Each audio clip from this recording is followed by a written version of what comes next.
Graças a Deus, irmãos. Que bênção, hein? Que cânticos maravilhosos. Esses cânticos, especialmente esse último, eu queria que vocês cantassem lá em São Caetano, viu? Que a gente já está planejando levar eles lá. Nós teremos uma programação em junho. E a irmã Clévia, né? Ela é bem ligeira, irmão, viu, irmão? Ela ganhou um boletim lá da igreja e ela já viu que tem uma programação lá em julho. Falou: reverendo, será que o senhor não poderia pensar a gente agendar, reverendo? Acho que está certinho. É por isso que eu deixo ela passar. E a gente ficou bem à vontade, que nós também somos aqui da região perto do Triângulo Mineiro, de Barretos, e o pessoal lá em São Paulo fica brincando com a gente puxa bem o R, né? Então, mas se Deus quiser vai ser uma bênção, como Deus tem nos abençoado através desses louvores. E é de Deus, irmãos, o que os irmãos sentiram no coração de cantar hoje, porque tem tudo a ver com a mensagem dessa noite. Ontem nós falamos, e hoje pela manhã também, acerca do projeto de vida que nós devemos desenvolver como sendo ovelhas do Senhor. Não sei se todo mundo está lembrado, mas o texto de ontem e hoje cedo, básico, foi João 10, 27. As minhas ovelhas ouvem a minha voz, eu as conheço e elas me seguem. E hoje nós vamos falar de um homem que seguiu o Senhor. E eu queria começar perguntando para você: como você segue o Senhor? É de perto ou é de longe? Você gosta de andar coladinho do Senhor, pertinho dele? Aquela ovelha que está ali pertinho do pastor Jesus.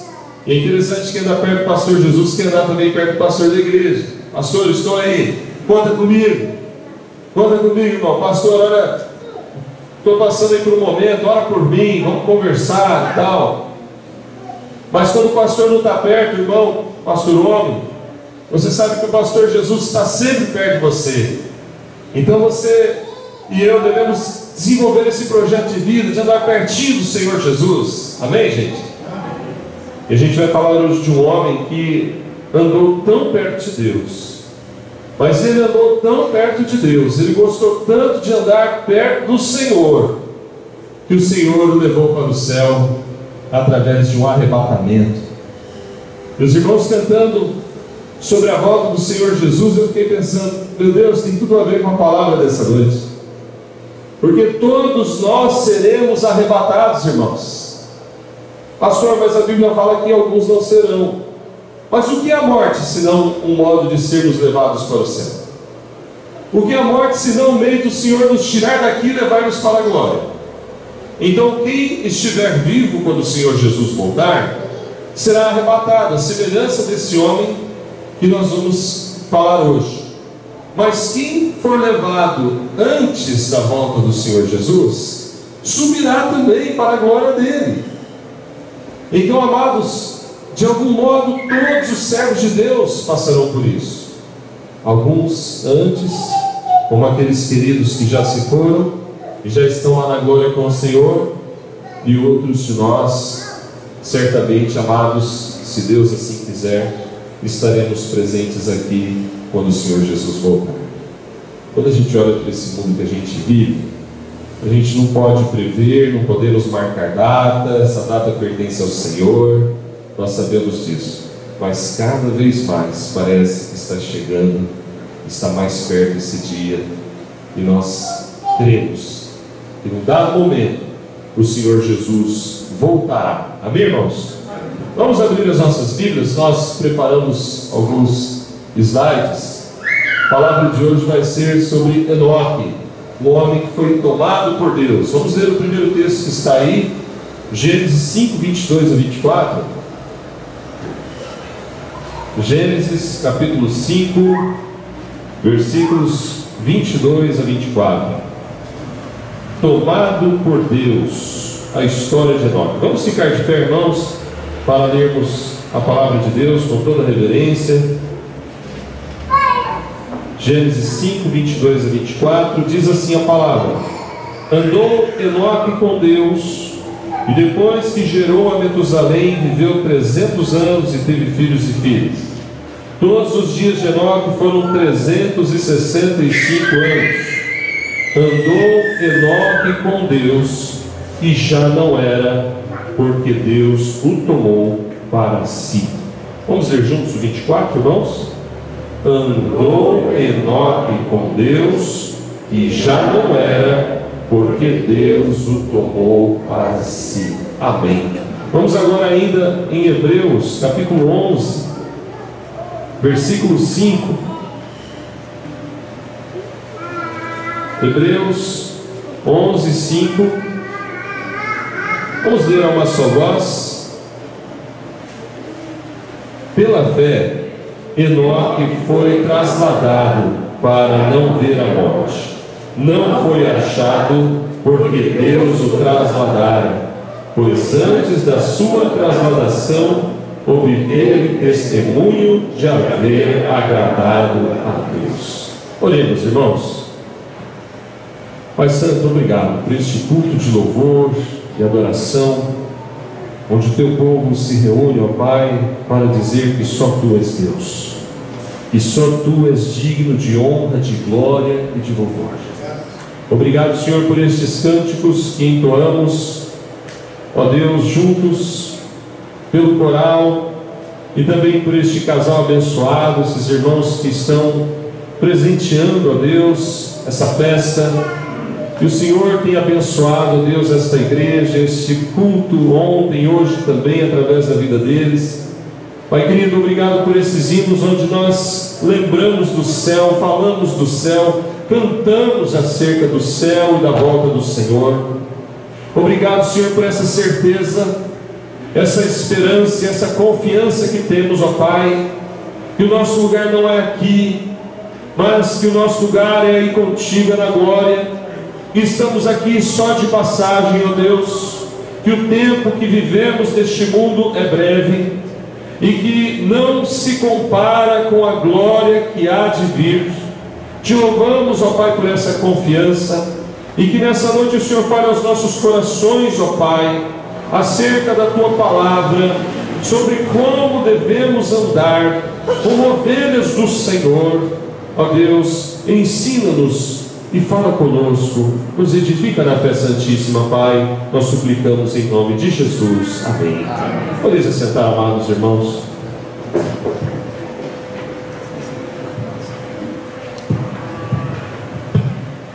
Amém. Meus queridos, a palavra de Deus nos fala desse homem, Enoque, em apenas 3 versículos, 4 versículos no máximo. É maravilhoso, irmãos, nós sabermos que Deus tem nos chamado, que Deus tem nos convocado para vivermos com Ele aqui na terra, e que um dia nós iremos morar lá no céu com Jesus. Nós veremos a glória do Senhor, nós veremos os anjos do Senhor, nós andaremos nas ruas de ouro, nós caminharemos ao lado dos profetas de Deus que lá estão, nós veremos aqueles irmãos que já partiram, que estão lá na glória do Senhor. E deixa eu dizer de antemão, irmãos, que aquela ideia da lavagem cerebral, do esquecimento, a gente respeita, mas eu não sou favorável a essa teologia do esquecimento. Porque alguns alegam assim: como será que a pessoa vai ser feliz se ele lembrar, por exemplo, de um parente que não está lá, de um amigo que não está lá? Então, irmãos, a Bíblia não fala que a gente vai esquecer, pelo contrário, a Bíblia fala nos exemplos de pessoas que estão lá no céu, se lembrando de eventos vividos aqui na terra, em vários textos.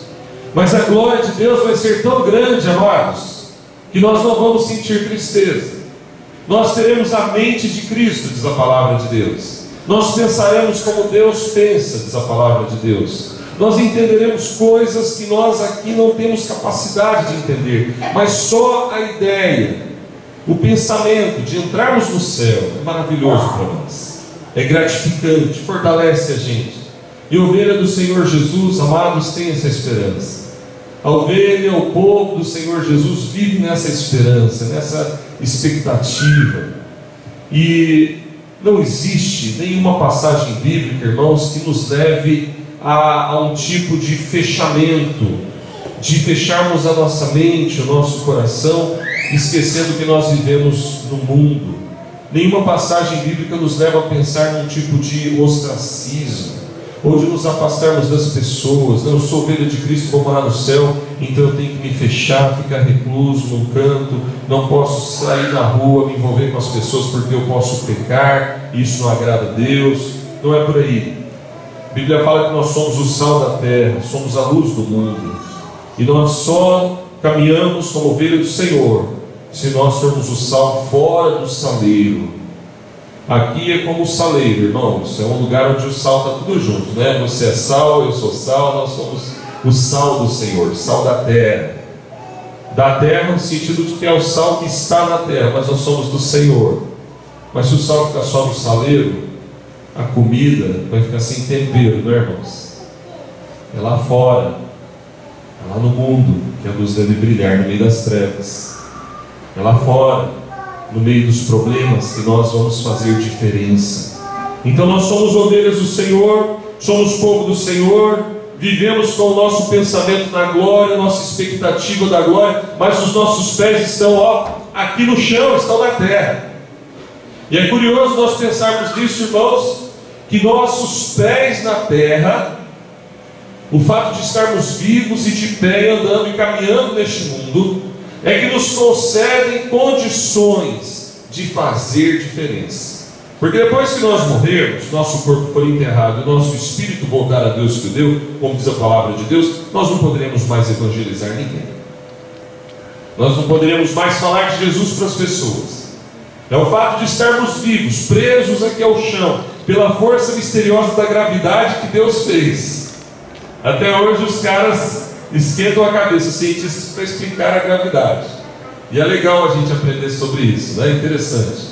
Como Deus criou tudo. Mas é o fato de estarmos ligados ao solo, à terra, ao mundo, ao planeta, que nos dá condições de fazermos diferença. Porque quando nós formos morar no céu, aí já não teremos mais condições de falar de Jesus para as pessoas aqui. Então pense nisso. É um tempo que temos. Mas irmãos, quando nós lemos acerca de Enoque, a gente fica com essa pergunta na cabeça. Eu fico pensando, qual foi o segredo dele? O que aconteceu? Como é que esse homem fez? Será que ele fez, hein? Que Deus gostou tanto dele? E Deus falou, olha, Enoque, vem morar comigo. Hoje você vai vir morar comigo. Não foi mais achado. Se a gente ler só Gênesis, pode ficar na cabeça a ideia de que um bicho tivesse comido ele, que ele tivesse ido embora, que ele tivesse sumido para algum lugar, porque diz a palavra assim, olha, e já não era, porque Deus o tomou para si. Mas como Deus o tomou para si? Será que uma fera comeu ele? Hoje pela manhã o irmão leu um texto onde a palavra fala de Davi, o pastor de ovelhas, que havia confrontado o urso, o leão. Então havia animais selvagens naquele contexto. Mas quando a gente vai em Hebreus, a Bíblia deixa bem claro que não foi uma morte natural que o levou, não foi uma fera que o devorou, não foram filisteus que o mataram, enterraram, levaram o seu corpo. Não, a Bíblia deixa bem claro em Hebreus 11:5, ele foi trasladado. O que é trasladação? É arrebatamento, é ser tirado daqui da terra e ser levado imediatamente para o céu. Então Enoque, irmãos, é um daqueles pouquíssimos que estão lá no céu já glorificados com corpo. E a Bíblia nos fala de mais um, que é um grande mistério em torno da pessoa dele, que é Moisés. E a Bíblia nos fala de mais um, que também foi trasladado num carro de fogo. Alguém lembra o nome dele? Elias. Então você que talvez nunca viu isso, talvez esteja estranhando um pouco a mensagem de hoje. Esse negócio de carro de fogo, que negócio é esse? Que negócio é esse de estar lá no céu com o corpo glorificado? Que é isso, né? O fato, irmãos, é que esses servos de Deus não estão mais aqui na terra. O corpo deles não está aqui na terra. O de Moisés é uma exceção de declararmos não está na terra. A Bíblia diz que não foi achado, né? E houve uma disputa sobre o corpo de Moisés. Mas quando nós lemos acerca de Enoque, não há dúvida alguma, ele foi trasladado. Ele está lá no céu, assim como Elias. Enoque, irmãos, é uma exceção quando a gente lê as genealogias de Gênesis, que fala assim, olha, viveu e morreu, viveu e morreu, viveu e morreu. Quando chega em Enoque, a Bíblia fala que foi trasladado, foi levado para o céu. Então, meus queridos, é sobre isso que a gente vai falar nessa noite. Vamos fixar nossa mente nessa questão. O que eu poderia fazer para agradar a Deus de tal modo que eu pudesse ser comparável a Enoque? O que Deus quer que eu faça como ovelha? Qual é o meu projeto de vida como ovelha? Para mim viver de um modo que, mesmo que Deus não queira me levar como levou Enoque, tá? Mas na hora que Ele chamar, eu quero estar preparado para isso. E a gente falava de cedo de irmãos que morreram cantando na igreja, ouvindo a mensagem, dentro do culto. E eu me lembrava que lá na igreja onde eu sou pastor, teve um caso também semelhante, mas o irmão passou mal durante o culto e foi levado para o hospital e veio a falecer. Nós não sabemos até quando vamos viver. Da minha família eu tenho um exemplo bem forte. Meu próprio pai faleceu dormindo com 35 anos de idade. Ninguém esperava isso, mas Deus o levou, Deus o tomou para si. E você? Você está preparado? Será que você está preparado para enfrentar esse dia, essa hora? Será que você tem medo da morte? Eu conversava sobre isso certa vez, nem lembro onde foi, e a pessoa falou assim: ah, pastor, eu não gosto nem de conversar sobre esse assunto, viu? Eu falei: por quê? Porque eu tenho medo da morte. Irmãos, se alguém que tem medo da morte, vença esse medo em nome de Jesus. Como vencer o medo da morte? Se apegando no Senhor. Se você tem medo da morte e ainda não é salvo, ainda não é convertido, entrega o teu caminho ao Senhor, meu querido. Tem esse projeto de vida, de existência na face da terra para a glória de Deus, com a vida nas mãos de Deus, porque você vai ter a convicção de morar no céu com Jesus quando Ele te chamar, meu amado. Agora, se você já é crente e ainda tem medo da morte, você talvez precise aprender um pouco mais da palavra, porque a palavra de Deus nos fala que a morte não é o fim, a morte é o começo, é a entrada lá na glória. Mas o que eu tenho que fazer para viver preparado? E se eu estiver preparado para essa que talvez seja a maior prova, morte, eu vou estar preparado para enfrentar todos os outros desafios. Amém, irmãos? Você está entendendo, amém? Fala para o irmão do seu lado: está entendendo aí, irmão? Está ligado aí? Não começa devagar não, hein? Por favor. O que eu tenho que fazer? Nós vamos começar com Hebreus 11:5. Queria que você observasse lá, mas a gente até preparou aqui. Pode passar, olha. Segredo de Enoque: ele agradou a Deus. Pode ir em frente. Ele deu um bom testemunho, sobre isso que a gente vai falar hoje. Ele viveu pela fé e, em síntese, ele andou com Deus. Vamos ao primeiro. Agradou a Deus. Hebreus 11:5. A gente até colocou aí para agilizar, veja. Vamos ler juntos?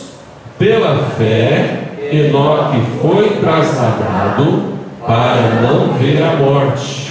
Não foi achado, porque Deus o trasladara, pois antes da sua trasladação obteve testemunho de haver agradado a Deus. Então Enoque agradou a Deus. Vamos pegar isso para nós? Vamos dizer juntos? Repita comigo: eu tenho que agradar a Deus. Eu não posso querer agradar a mim mesmo. Eu tenho que agradar a Deus.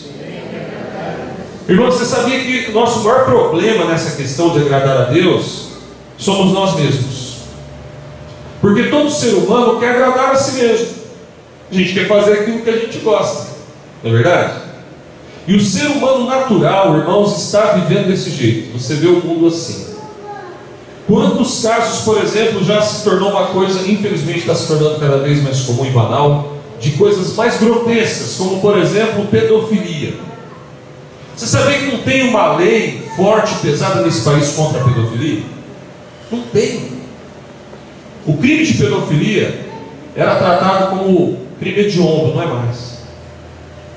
Existem juristas que afirmam que a pessoa que estupra uma mulher ou uma criancinha é a mesma coisa. Isso é o mundo que a gente vive. Você sabe por que não vão atrás desses bandidos, desses malditos, desses loucos que tem que fazer isso com criança? Porque tem muita gente rica e poderosa que faz isso. Isso é um exemplo grotesco, né? De pessoas que querem viver agradando a si mesmo. A mesma coisa a droga. Por que as drogas não param de ser consumidas do jeito que são? Alguém poderia dizer, mas sempre houve consumo de droga. Mas a coisa virou uma epidemia, uma doença social, todo mundo sabe disso. Por que o Rio de Janeiro é o foco do país? Uma cidade maravilhosa. Por quê? Porque lá na zona sul do Rio, lá no Projac e tudo mais, o consumo de cocaína é muito grande. Então tem muita gente interessada em não parar com o mal. Por quê? Porque o homem quer agradar a si mesmo. As pessoas querem agradar a si mesmo.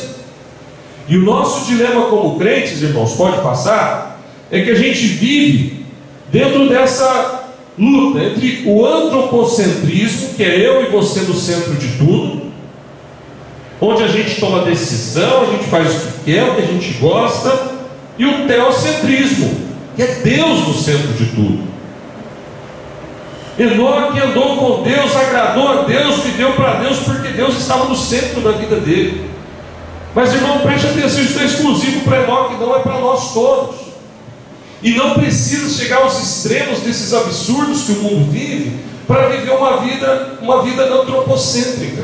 Você pode ser um crente, um frequentador de igreja, um irmão, uma irmã abençoado por Deus, e ainda assim ter nuances na sua vida de antropocentrismo, ou seja, algumas áreas onde você fala assim, aqui eu que tomo a decisão.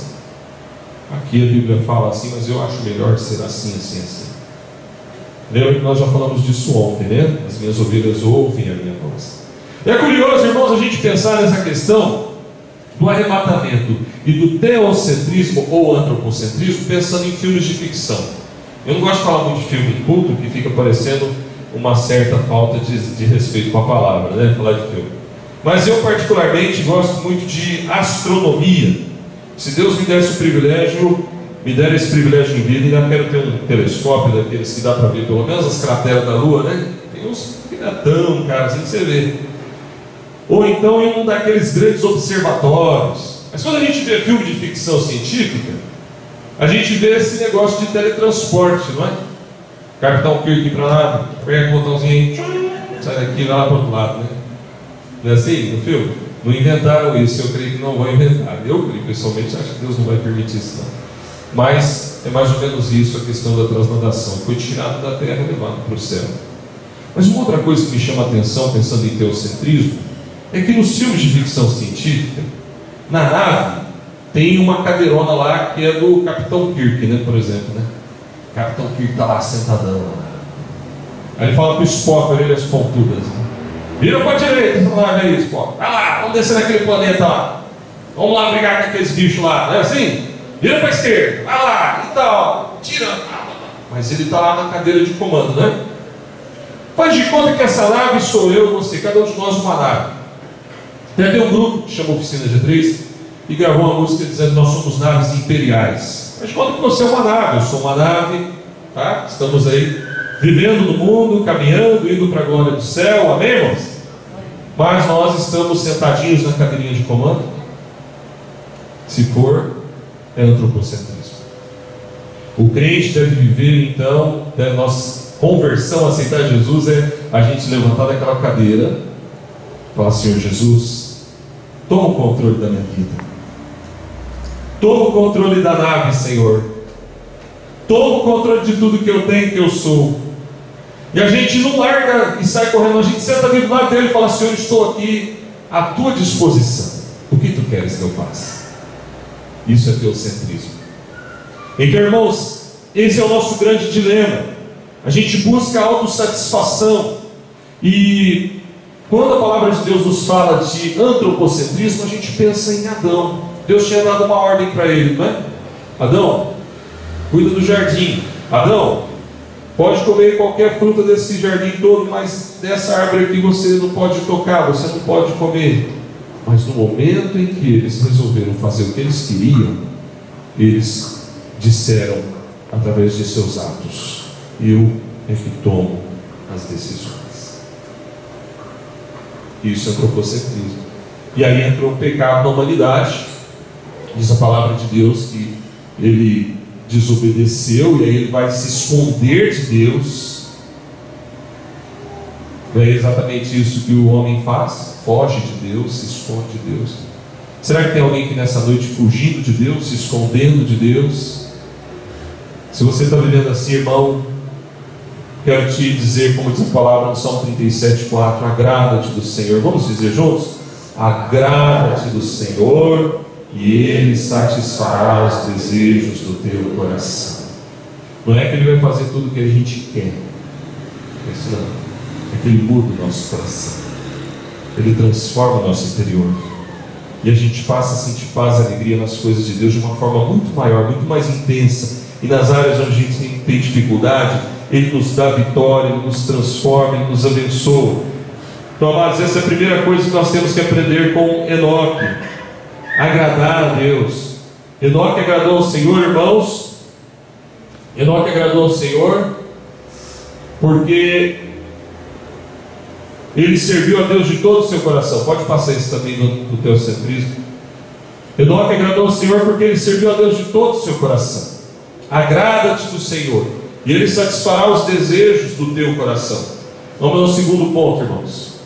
O que mais que a Bíblia nos fala sobre esse projeto de vida de uma ovelha que anda perto do Senhor?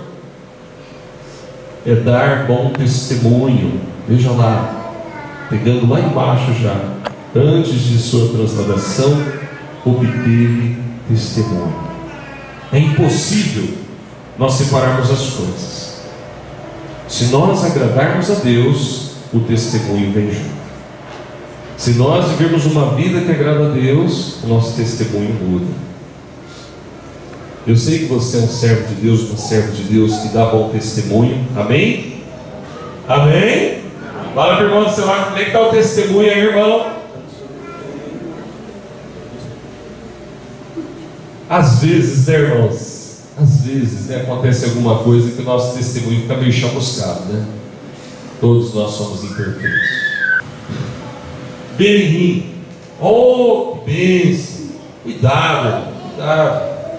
Esses dias dois irmãos, não da nossa igreja, mas de uma outra igreja, mas irmãos que eu achava que tinham um pouquinho mais de conhecimento, estavam conversando sobre quem era mais ungido: Edir Macedo, Valdomiro ou R.R. Soares. Nesse nível. Pastor, mas não pode falar desse? Claro que pode, irmão. Tem que falar. São espoliadores, dão mau testemunho, construíram impérios de milhões, se não bilhões. Esses dias eu, por curiosidade, estava indo lá para o curso que eu estou fazendo. Eu estava uns 40 minutos adiantado, né? O pessoal fala tanto lá do tempo de Salomão, que eles estão fazendo lá na Celso Garcia. É roda esse negócio. Gente do céu. Mas é um absurdo de grande aquela construção. Se você nunca ouviu falar, entra lá no Google depois, Google Imagens, depois Templo de Salomão da Universal. Eles estão trazendo pedras de Israel. Estima-se que algumas delas, uma pedra, custe em torno de 30 mil reais. Uma pedra. E várias pedras vindas de Israel. Já existem agências de turismo em Israel programando viagens de judeus para o Brasil para conhecer o templo de Salomão. E a comunidade judaica de São Paulo está brava com a Universal porque eles estão querendo instituir novamente algo semelhante ao culto do Antigo Testamento. Dizem até que a barba do Macedo é para se parecer um pouquinho com alguém do Velho Testamento. Muito cuidado, irmãos. Era dos falsos profetas. É um tempo que a gente está vivendo de muita mentira, de muita enganação, de muita gente que parece que está agradando a Deus, mas na verdade, irmãos, estão arrancando, destruindo, enganando as pessoas. São falsos profetas. Mas quando a gente pensa na ovelha, que tipo de ovelha somos? Aquela figura da máscara ali é bem interessante, né? Pode voltar um, por favor? Isso. Veja que a máscara é uma máscara de ovelha. A gente usa muito isso para falar do falso profeta. Mas e a falsa ovelha, irmão? Não é só o falso líder, e a falsa ovelha?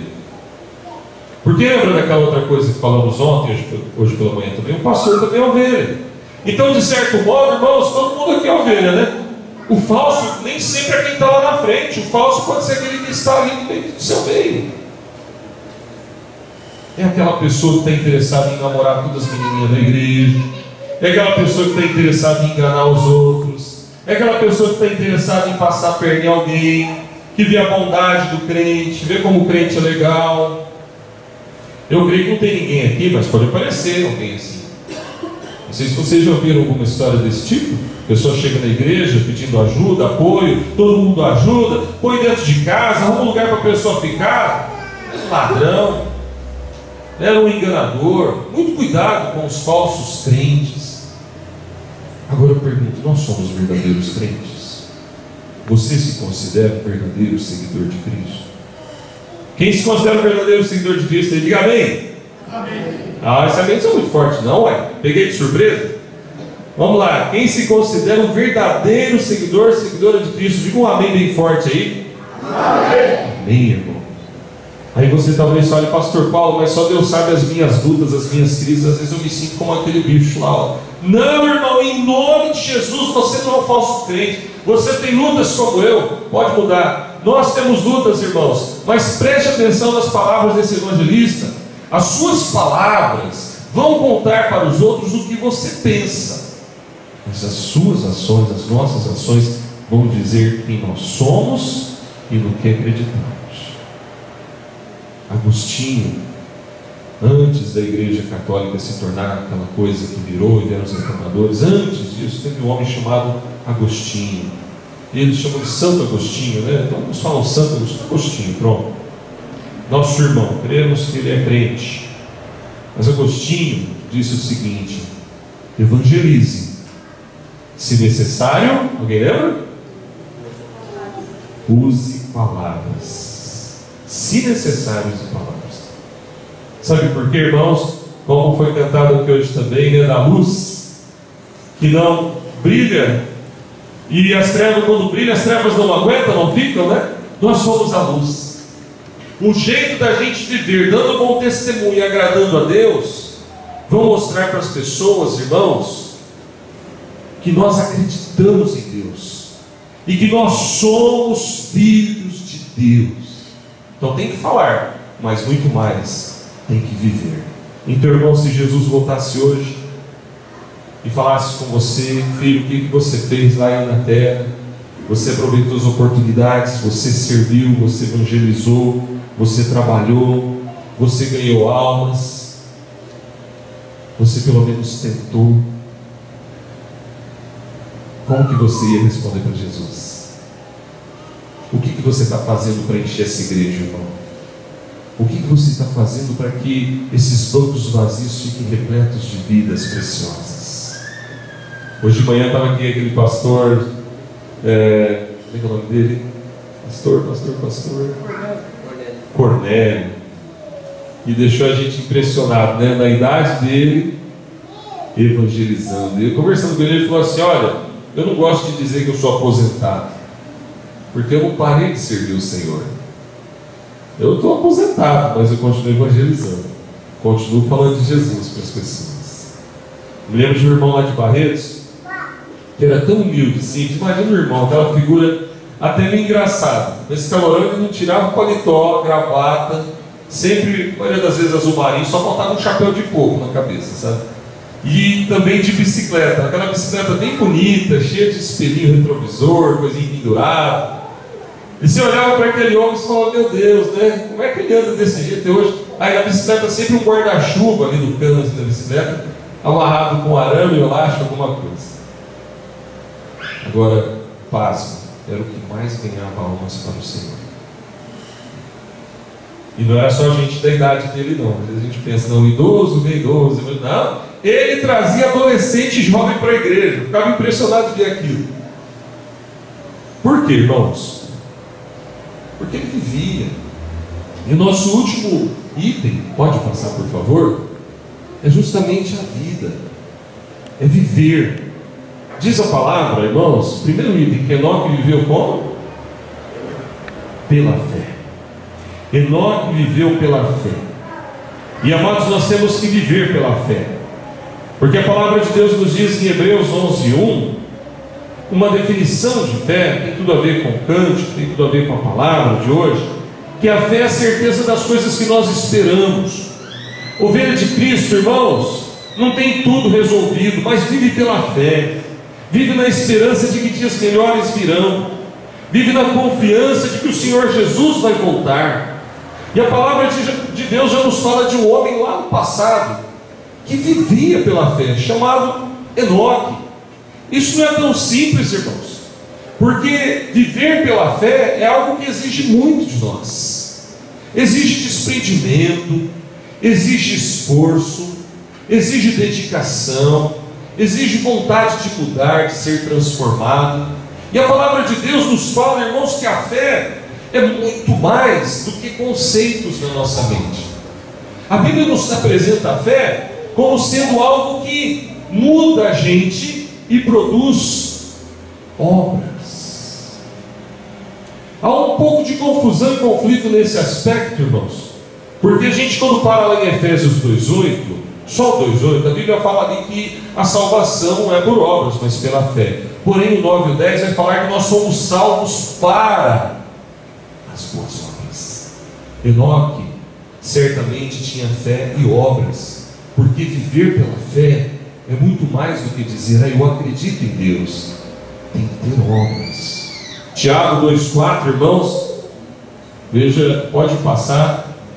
Tiago 2:4 e um pouco mais adiante, eu vou ler o 14 que está aqui. Meus irmãos, qual é o proveito se alguém disser que tem fé e não tiver obras? Pode acaso semelhante fé salvá-lo? E o versículo 26, vamos ler juntos? A fé sem obras é morta.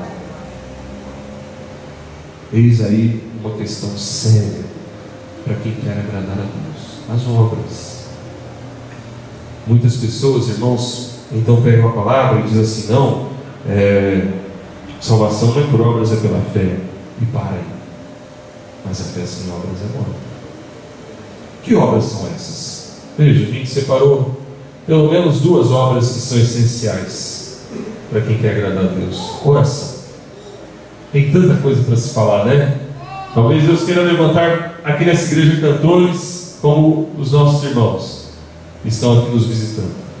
Talvez Deus queira aumentar esse coral, levantando você que ainda não está no coral. Talvez Deus queira levantar mais presbíteros e diáconos. Tanta coisa para ser feita. Talvez Deus queira levar você para o seminário, irmão, fazer de você um pastor. Por que não? Não é tão ruim ser pastor não, viu? Leva umas pauladas, né, pastor?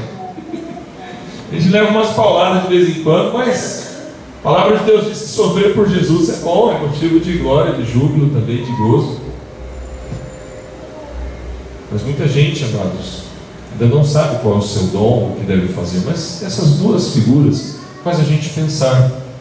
Oração, e poderíamos incluir nessa primeira imagem a leitura da palavra de Deus. Eis aí uma obra de extrema importância: ler a Bíblia e fazer oração. Mas tem uma outra obra ali, irmãos, que é justamente a evangelização. Olha, pastor, mas eu não tenho dom de evangelista. Não, não é disso que a gente está falando aqui. O dom é outra coisa. O que a gente está falando é de você dizer o que Jesus fez na sua vida. Pastor, eu não sei evangelizar. Esses dias lá na classe, lá no curso que eu estou fazendo, uma irmã levantou essa questão. Professor Reverendo Herbert Campos, o pastor conhece, né? Reverendo Herbert Campos, para quem não conhece, é um professor de teologia, pastor, presbiteriano, tem já uma série de obras, de livros, uma bênção, uma sumidade em termos de conhecimento bíblico, mas uma humildade de pessoa também. E a irmãzinha levantou essa questão: pastor, eu não sei evangelizar, o que eu tenho que fazer? E ele foi tão sábio, né, por Deus, pela palavra, falou: irmã, Fale o que Deus tem feito na sua vida. Conta para as pessoas. Não é difícil, não é difícil. Eu me lembro de uma pessoa que colocou isso para Deus e falou: Senhor, eu não sei evangelizar, eu não sei pregar, eu tenho vergonha de ficar falando. Foi sincero, né? Porque às vezes a gente tem vergonha, não vamos mentir. Às vezes bate não é vergonha de Deus, mas é assim um certo acanhamento, uma certa timidez que a gente precisa superar e vencer.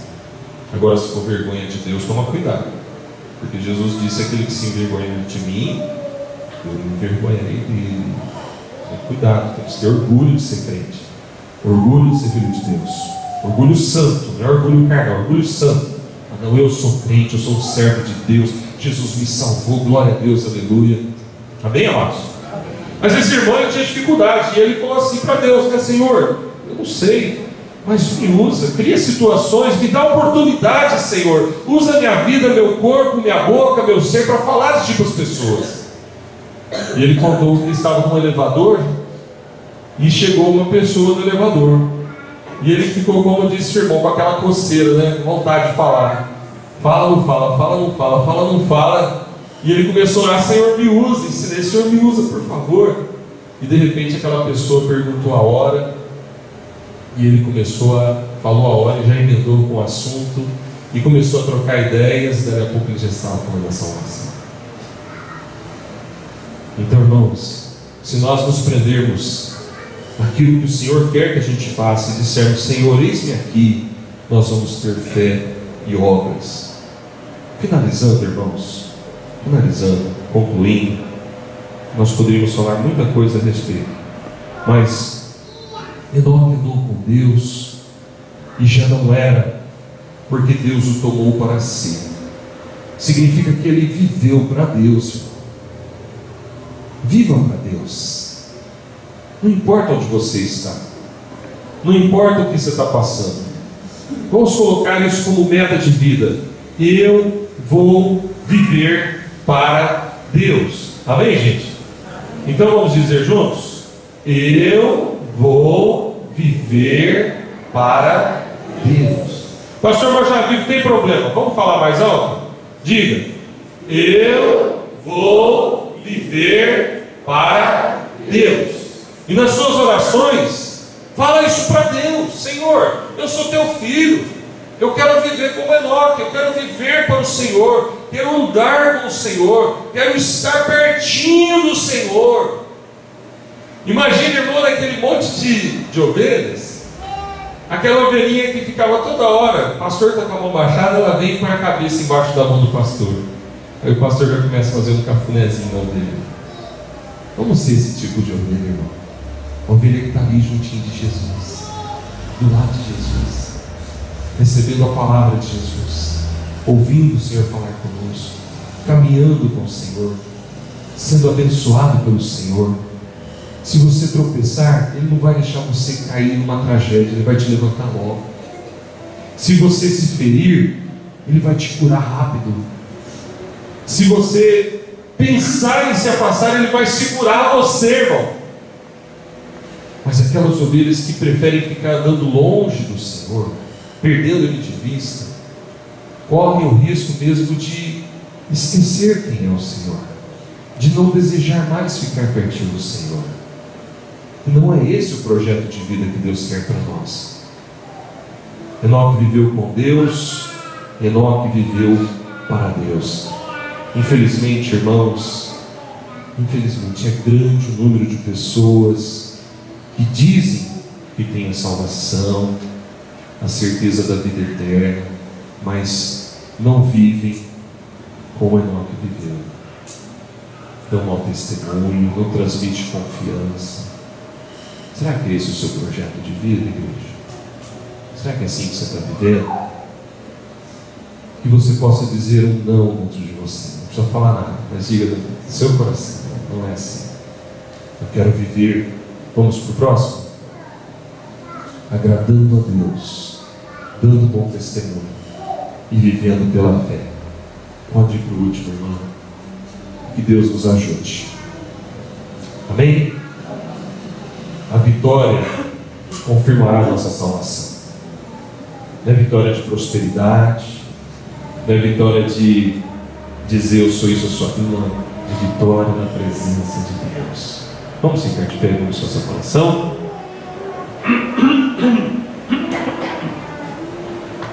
Obrigado, Pai, porque a Tua palavra nos fala desse homem, Enoque, que andou contigo, Pai.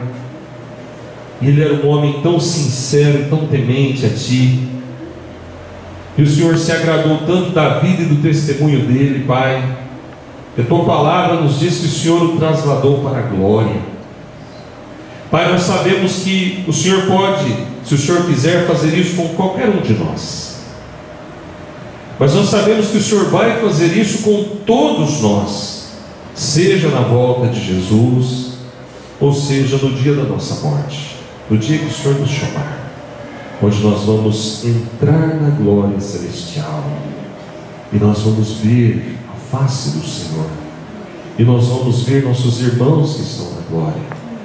Oh Pai, que dia glorioso vai ser esse dia, o dia onde não haverá mais dor, o dia onde não haverá mais tristeza, não haverá luto, não haverá pranto, e o Senhor enxugará dos nossos olhos toda lágrima. Mas enquanto estamos aqui neste mundo, Pai, um mundo governado pelo mal, governado pelo pecado, um mundo onde as pessoas em geral lá fora não querem viver esse tipo de vida, que nós sejamos agentes de transformação, homens e mulheres de Deus, moços e moças, servos e servas, que procuremos viver como Enoque viveu, ó Pai, andando contigo, pertinho do Senhor, dando bom testemunho, vivendo pela fé, agradando o Senhor.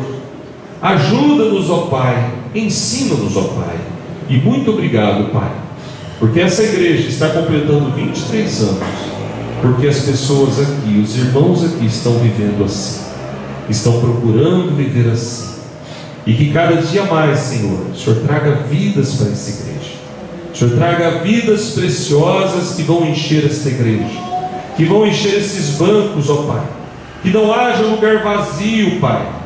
Oh Pai, nós clamamos por um crescimento numérico nessa igreja, que o Senhor traga almas preciosas e que um culto só seja pouco, e chegue o dia que esses irmãos tenham que aumentar o templo, fazer 2 cultos, e coisas assim, ó Pai, para honrar e dignificar mais e mais o Teu nome. Faz esta obra, Pai, nós clamamos a Ti, mas abençoa hoje, Pai, individualmente, aquele que está em dúvida sobre andar ou não andar contigo, sobre ser um servo ou não de Deus, uma serva de Deus ou não. Que essa pessoa saia dessa dúvida, desse pensamento duplo, e tome uma decisão radical pelo Senhor hoje, Pai, em nome de Jesus. Eu conclamo a igreja a permanecer em espírito de oração, e falo com você agora que talvez está nessa condição entre 2 pensamentos, entre ser um servo de Deus ou não, entre ficar na igreja ou não. Eu desafio você a entregar sua vida hoje para Jesus. E você também que talvez está desanimado, tem certeza da salvação, mas passa por um tempo de desânimo, de tristeza, de esfriamento espiritual, eu conclamo você nessa hora a entregar a sua vida a Jesus. Peço que todos fiquem com seus olhos fechados em espírito de oração.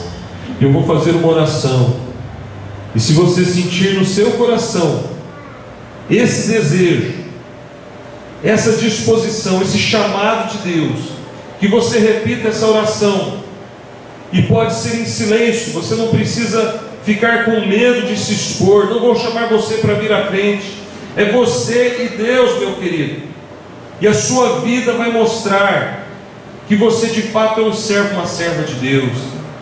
Então, se você quer hoje entregar seu coração a Jesus, se você quer hoje reafirmar a sua aliança com Jesus, diga para Ele no seu coração: Senhor Jesus, eu entrego a minha vida a Ti, eu peço perdão por meus pecados, e peço que o Senhor me cubra com o teu poder, que o Senhor me revista com tua graça, que o Senhor transforme a minha vida, porque a partir de hoje a minha vida é do Senhor, a minha vida está em tuas mãos, e eu não vou mais ficar entre dois pensamentos. Eu declaro, Pai, diante de Ti, que a minha vida é Tua, o meu coração é Teu, Tu és o Senhor da minha vida. Eu te peço, Senhor, entra no meu coração, toca no meu ser, fala comigo, Deus, e me ajuda a vencer as minhas fraquezas. Me enche com o Espírito Santo, ó Pai, e dá-me da Tua graça, para que eu seja um instrumento em Tuas mãos, em nome do Senhor Jesus. Abençoa, Pai, aquele que fez essa oração, e abençoa a Tua igreja, abençoa o Teu povo neste lugar, o conselho, os presbíteros, diáconos, o pastor da igreja, sua família. Abençoa a SAF, os jovens, as crianças, todos, ó Pai. Muito obrigado por essa igreja existir, ó Pai. Agradeça a Deus no seu coração, igreja. Muito obrigado porque o Senhor levantou essa igreja nesse lugar, ó Pai, e porque essa igreja está aqui como um luzeiro, uma luz acesa na cidade de Porto Ferreira, e que essa luz brilhe cada vez mais, em nome de Jesus. Amém. Amém. Podem se sentar, irmãos. Que Deus abençoe.